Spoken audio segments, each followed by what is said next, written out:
Welcome back, everybody, to our Midwestern Dynasty, where we are still trying to discover what type of team we are going to be this season. We lost our first two games of the year. One of them was a heartbreaker against Washington State. The other, it was a blowout against Memphis. So everything looked to be headed in the wrong direction for us. We were at a win too. But luckily we had a bye week and were able to get some things figured out. And we then went on to blow out Vanderbilt on the road in the next game, which does give me some hope for the rest of the season. And we did just blow out an SEC school. I know it's not a great one, but still beating any SEC team on the road is pretty impressive for a smaller school.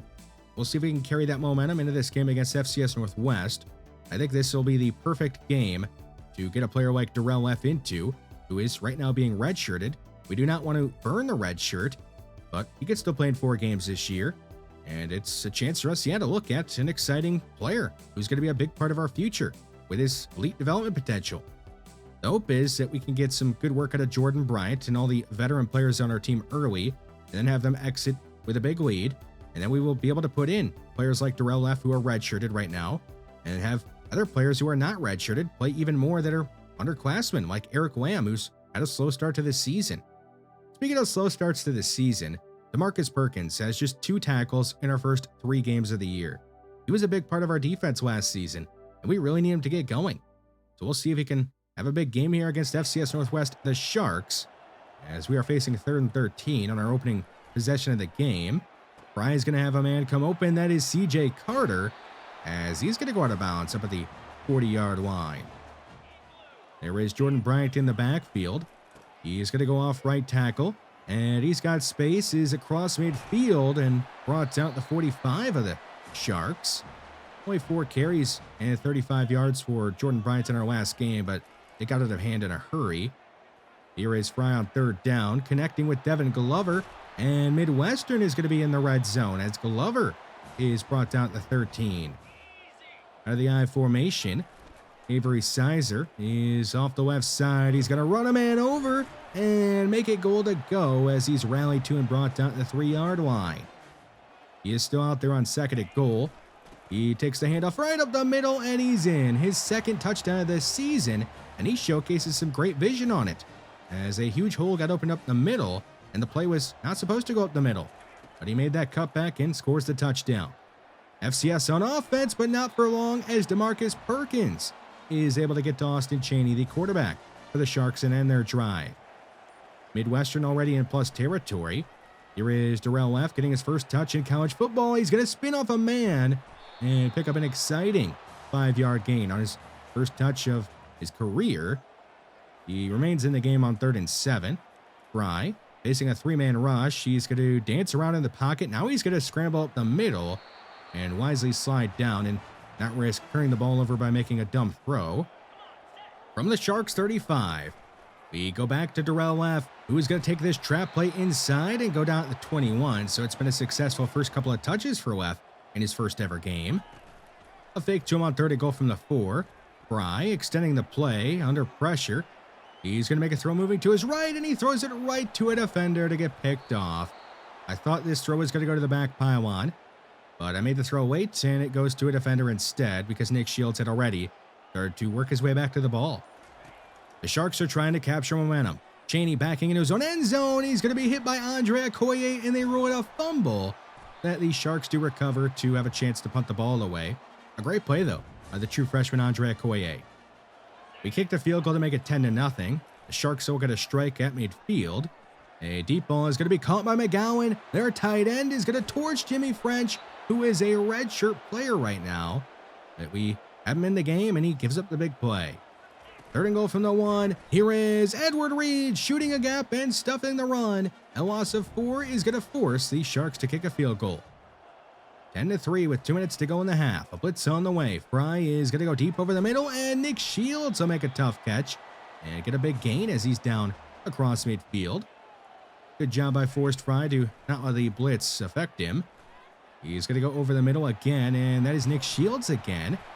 And he's brought down at the 24 of the Sharks. Wear and tear starting to really get to Nick Shields. He's going to have to exit the game. Now at the 24, Fry is going to make a throw over the middle, and it gets picked off again. I'm going to be honest. I thought that Glover's route was a bit different than what he actually ended up doing. That is why that turnover ended up happening there. 10-3 in the third quarter. We have put together a good bounce-back drive, trying to finish it off with a touchdown, and we will. Devin Glover will make the catch in the end zone for the touchdown to make this 17-3. Good job by Fry to bounce back, despite two bad interceptions that were both my fault. The Sharks trying to make this a one-score game again. Here's Chaney backing up and going down. He'll be sacked for the second time today by DeMarcus Perkins, and this time it's a big loss of 12.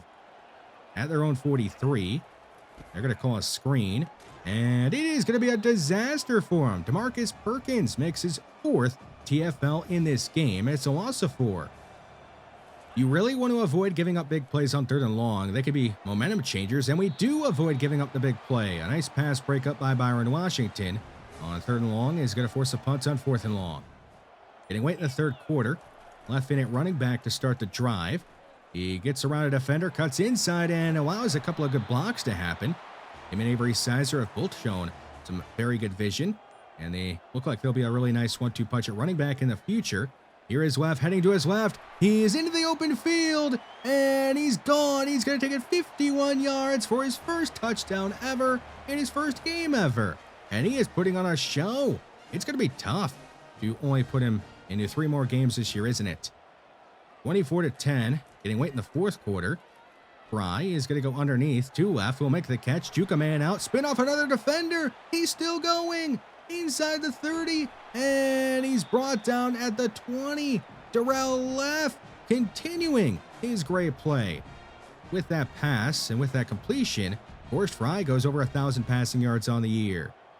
Avery Sizer is going to get set the last second. And Fry is going to launch this one to the end zone. It is caught by Terrence Miles. A great throw and a great catch that would even be good on Sundays as he scores his first touchdown of the year to extend the lead. 31-10 with about 2 minutes to go in the fourth. A quick pass left side will be jumped and intercepted. It's the true freshman Ben Edmonds taking it back to the house. A 27-yard pick six as we pour it on here in the fourth quarter. Great play by him, and he's going to be a big part of our future. He likely will end up being our number 1 quarterback next year. Chaney retreating back near midfield, and he's going to be sacked. The ball came out, but they said he was down. Jimmy French making a nice play after he got burned in coverage earlier in the game. 3rd and 19, Chaney. He's going to launch this one-on-one deep down the field, and it'll be a touchdown for FCS Northwest. Marcus Pettigrew, the true freshman, gets torched on the long touchdown.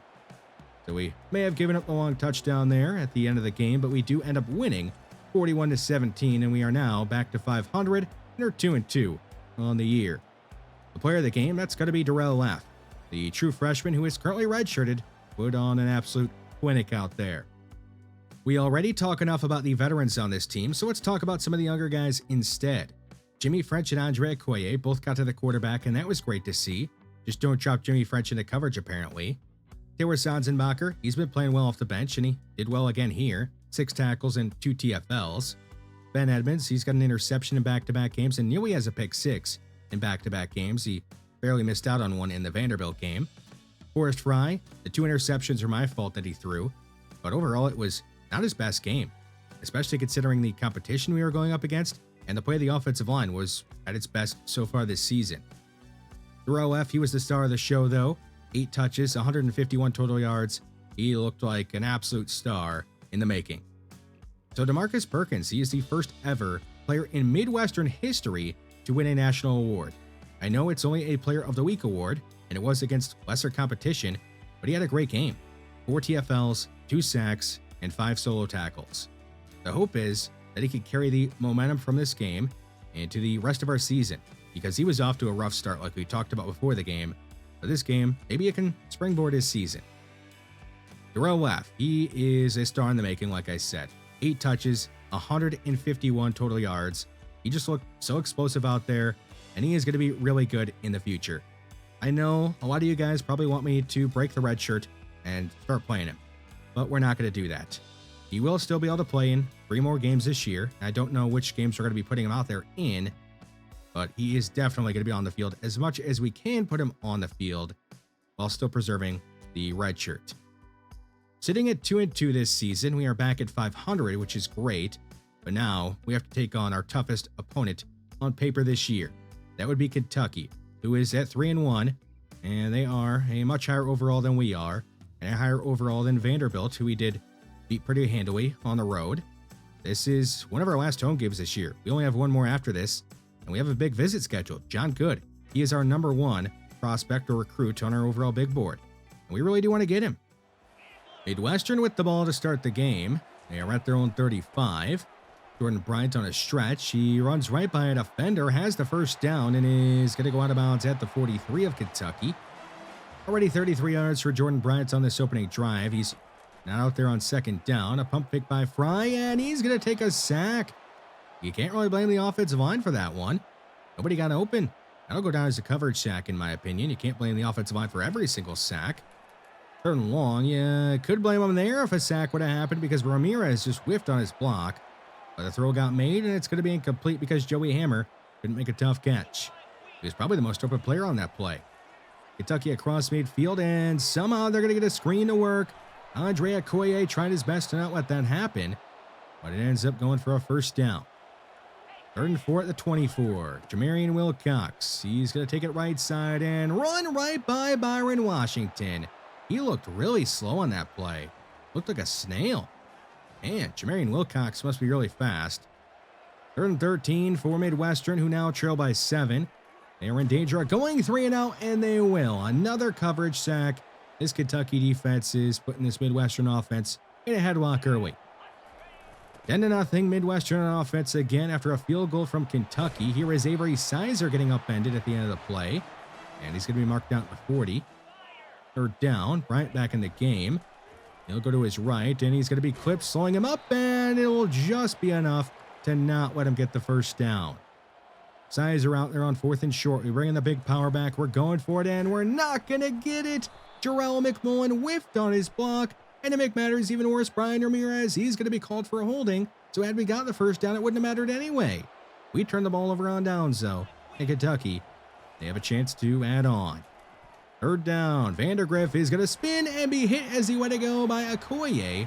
Nearly another strip sack for Okoye, but it ends up being rolled incomplete. Make it 4th down, and the kick from the Kentucky kicker is going to be no good. Kellen Wiles, the freshman, this is from 48 yards out. So a lucky break for us as it's still 10-0. Fry is going to throw to his left to Joey Hammer, who is going to hammer a defender to the ground, and then he's going to be hammered to the ground himself at the 43, but he's got the first down. That was the first completion for Fry today. Blitz on the way on 3rd down. Ramirez, he gets weighed out, forcing Fry to throw the ball before anybody was really open, and it ends up being incomplete. So we punt the ball away again. In Kentucky, they drive the ball down the field again. On 2nd and short, they're going to throw a curl route right at the goal line, and it goes for 6. Darian Brown, he actually has now his 6th touchdown of the season. We have a 20-0 game in the 3rd quarter. Kentucky on offense, but not for long as Taylor Sanzenbacher is going to break the pass up. He's getting some extra playing time because he's been playing so well. So we do get a stop and have a chance to cut into that lead a little bit if we can finally score some points. Here goes Jordan Bryant. He's been about the only player on offense that's had success today for Midwestern as he's out of bounds near midfield. 4th and 2, we are going for it. And here's Jordan Bryant not getting a chance because Jarrell McMullen is just going to be destroyed again by Keyshawn Silver. 5 TFLs for Keyshawn Silver. I think it might be time for a change at center. And Jarrell McMullen is not looking good out there. Eric Lamb finally making a play in the backfield. He's had a quiet start to his career. He's only a freshman. Still plenty of time to improve. 3rd and 14. Vandergriff throwing to the end zone. And it should have been picked. Ben Edmonds got his hands on it. And he should have had his 3rd straight game with an interception. Kentucky kicked a field goal to make it 23-0. Here is Russell Moore up the seam. And he's going to go down near midfield. A nice throw there. Right on time for Forrest Fry. He's trying his best. 3rd and 7. Fry is going to hit Nick Shields in stride. He runs right by the last man to beat, and he's going to score. We finally have some points, and Nick Shields is going to showcase the best speed we got at wide receiver and hit the Heisman pose as we make it 23-6. We are going for 2 because we have to. Fry facing pressure from Silver. He'll throw to his left, and it's going to be caught by Bryant, but he was short of the end zone, and it wouldn't have mattered anyway because we are going to be called for holding. Tough to hold up front, or block up front, I should say, because we are going up against a much better defensive line than we have offensive line. So I expected some struggles up front. A good throw here from Forrest Fries. It's 20-6 in the fourth quarter. And Nick Shields to make another catch. He's out of bounds near midfield. 4th and 9 from the 49. We're going for it. Fry is going to take a hit and deliver a strike to Russell Moore. That'll be a first down. Makes Forrest Fry 12 of 27. He hasn't turned the ball over at least. Now at 36 of Kentucky. Fry is going to slide left and throw that way to Devin Glover. And the senior from Iowa is out of bounds at the 10. Pretty much making it goal to go. 3 receivers to the right of Fry on first down. Fry is going to look for one of them. It is Glover again, and he's in this time. So we score another touchdown through the air. And we are going to actually end up failing the 2-point conversion again. So we do not end up making it any closer than 26-12 at this point. Here is a run. That is Jamarian Wilcox running right by Midwestern defenders, and he's going to run by a couple more. And I don't think Edmonds is going to get him. 75 yards to the end zone goes Jamarian Wilcox. He's only an 80 overall sophomore, but we're making him look like a 99 overall out there. 33-12, getting late in this game. Fry is going to throw to his left and hit one of the backup wide receivers who's actually redshirted right now. That is Roberto Suarez, a 5'8" wide receiver from Texas. And Fry is going to look his way again and hit him again. Roberto Suarez. Maybe a low overall, but he's making some plays out there. He's going to put us in the red zone at the 15. Now at the 6. Going for it on 4th and 1. Going 5 wide. Fry makes the throw right side, and it's going to be incomplete. George Barr couldn't make the tough catch, so we turn the ball over on downs here. Still 33-12 in the fourth quarter with under a minute to go in it. Fry hits Avery Sizer on a slant route. He's got room, takes it across midfield with one man to beat. Can he get by him? He breaks the tackle and is going to score. An impressive play by Avery Sizer, who, yes, is a power back, but he does have good speed, and he makes a huge play happen. Unfortunately, that would be the last thing that would go our way as we lose 33-18, not getting a 2-point conversion on any of our 3 tries, and we did fail the onside kick. So we lose to Kentucky, and Jamarian Wilcox is the big reason why, along with the play of our offensive line. So what should we talk about after this loss?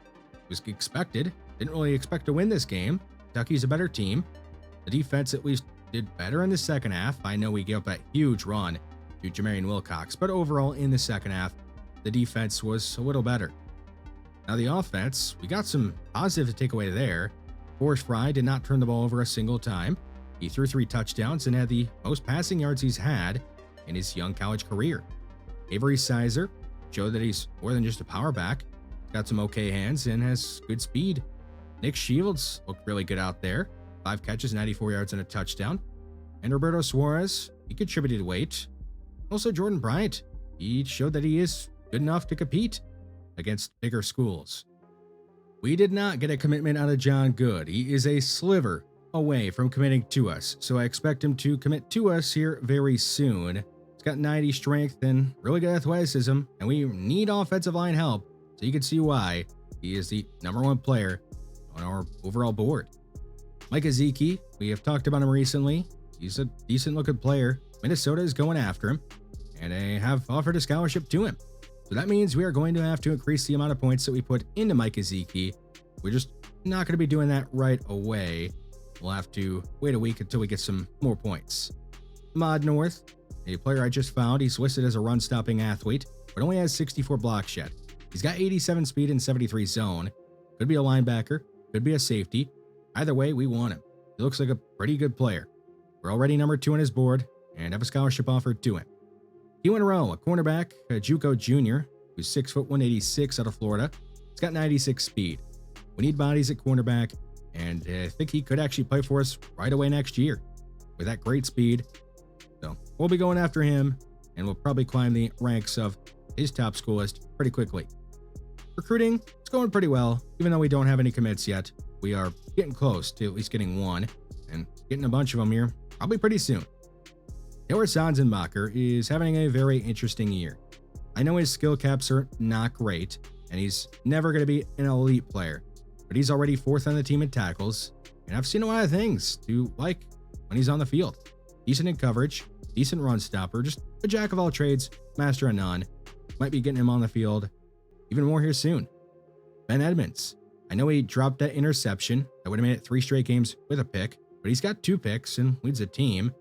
I would love to see him have a huge leap in this next offseason because he's very likely going to be our number 1 cornerback, regardless of who we end up bringing in the offseason.